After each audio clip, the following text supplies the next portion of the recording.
I've spent the past 7 years traveling the world perfecting my craft. You see, I'm something of a magician.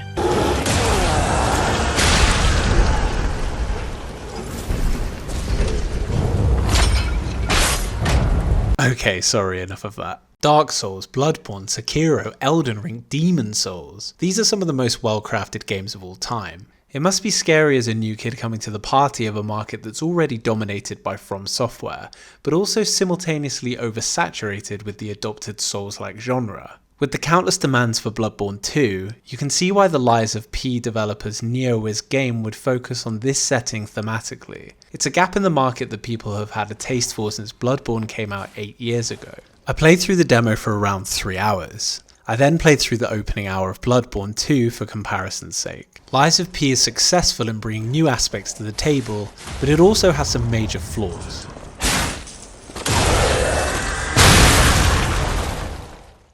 As a quick overview, you play as Timothée Chalamet on a quest to build the Wonka factory from the ground. You play as P, a dark take on Carlo Collodi's Pinocchio. You start on a train docked in a station. You pick one of 3 classes, a dex build, a strength build, and a balance build which is a mixture of the two. You learn some basic tutorials and work your way through the town of Krut. After battling through some standard mobs, you fight the Parade Master, the first boss of the game. After defeating him, you move into the central hub of the game, Krut Hotel. You then work your way through the puppet-invested streets, kill a Donkey Man mini-boss, and then fight the final boss of the demo, the Scrapped Watchman. Lies of P succeeds in immersion and world building. It looks beautiful. The lighting is great and the environmental storytelling adds a lot of unease and dread to the world. Bloodborne in comparison, I feel, is finally starting to show its age. On the other hand, the level design itself so far leaves a lot to be desired. I found the areas rather simplistic. You start an area, see the same blocked electric door shortcut, work your way around to it, and open the area up. This same design happened about 3 times in the demo alone. Bloodborne's opening area in comparison is much more open. You have different choices of where to go. You can even skip the Cleric Beast and go straight to Father Gascoigne. The opening is unforgiving, and you have to go deep into central Yharnam to find a shortcut back to the original bonfire. In comparison, Lies of P feels like a collection of small areas to get through, rather than one large, well-designed area. It feels much more linear. By the end of the demo, I was getting a little bored of fighting enemies through similar-looking streets filled with mobs to inconvenience you on the way.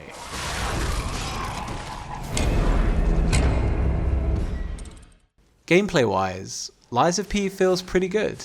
Attacks feel slick and satisfying. You don't have a shield, but you can block with your weapon at a cost of a mild HP reduction. The stamina bar works the same as you'd expect, but there is an addition of a special bar that builds up over time, allowing you to use Fable Arts, which is the Lies of P version of Elden Ring's weapon arts. There is a groggy mechanic to make an opening for additional damage, which works similar to Sekiro's posture bar, although like Elden Ring you can't see it, which is frustrating.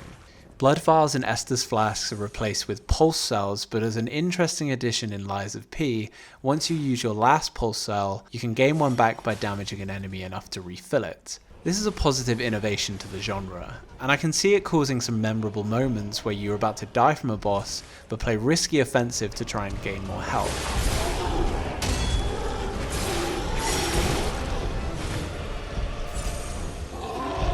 There is also a weapon durability mechanic, where you often have to sharpen your blade with a grinder to make it as effective as possible during combat. I'm not sure how to feel about this. On one hand, it adds another aspect to combat where you need to look into durability as a resource, and if your weapon becomes blunt during a fight, you need to back off and sharpen for more damage. On the other hand, having to find space in a boss fight to back off and effectively heal your weapon makes for some annoying moments, where it then feels more gimmicky than anything. You can also backstab through stealth or dodge around enemies during combat, and although I like the fluidity of this, I feel they need to make this more difficult to achieve or at least have a cooldown, shown here by how easy it is to get repeat backstabs on this donkey mini-boss.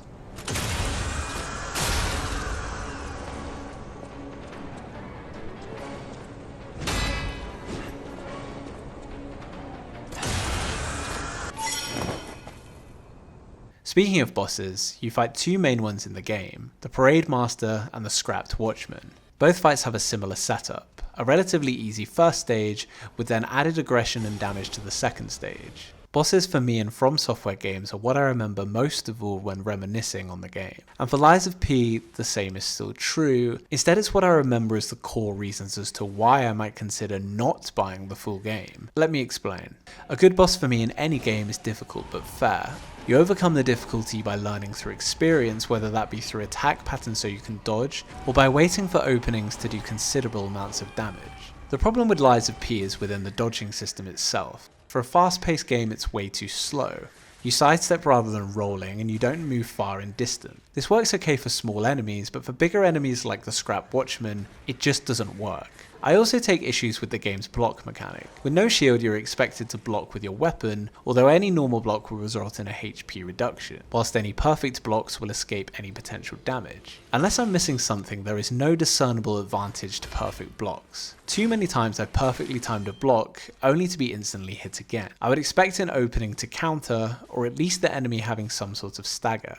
These two issues are extremely noticeable with the second boss, and the worst part of the demo, the Scrapped Watchman. Like I mentioned earlier, the first phase of this fight is straightforward. He's fairly aggressive, but you can avoid these attacks as they're well telegraphed. When I did dodge an attack, this was very rarely because I got out of the way. I had to rely on invincibility frames to dodge my way through a fight. I like invincibility frames. It's satisfying to time a dodge, but if this is the only way to avoid damage, then the dodging system is broken. You need to be able to get space from an attack, or dodge into an area where you know the hitbox won't get you, as well as balancing it with invincibility frame dodging. The second phase of this fight is a joke. You now have to avoid lightning coming up from the ground, as well as dodging, as well as attacking, as well as healing, as well as getting space to sharpen your weapon. You may argue that this is just the game's difficulty and the player needs to try harder, but it came down to luck rather than anything to get out of these tougher situations.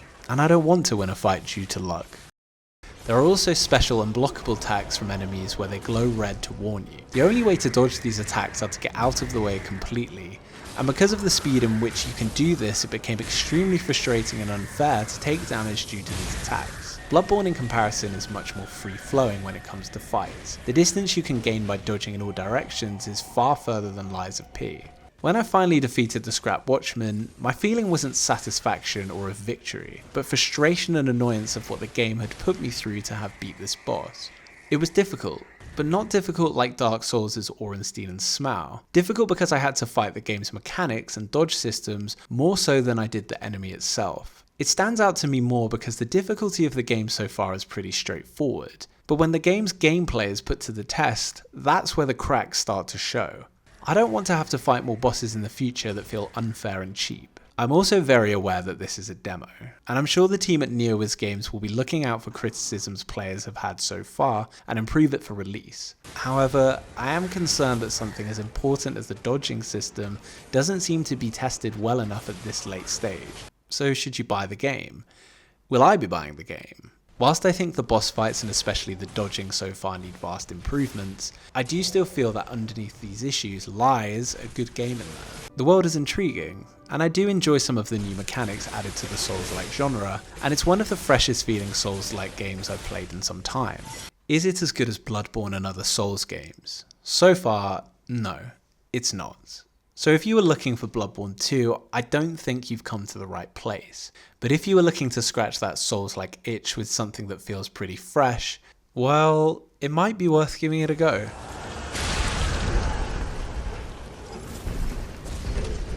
Please do subscribe to the channel and like if you enjoyed this video, and if you'd like to see me review the entire game when it comes out. Also let me know your thoughts on Lies of P so far and if you'll be buying the full version of the game. Thanks so much for watching and hopefully see you soon.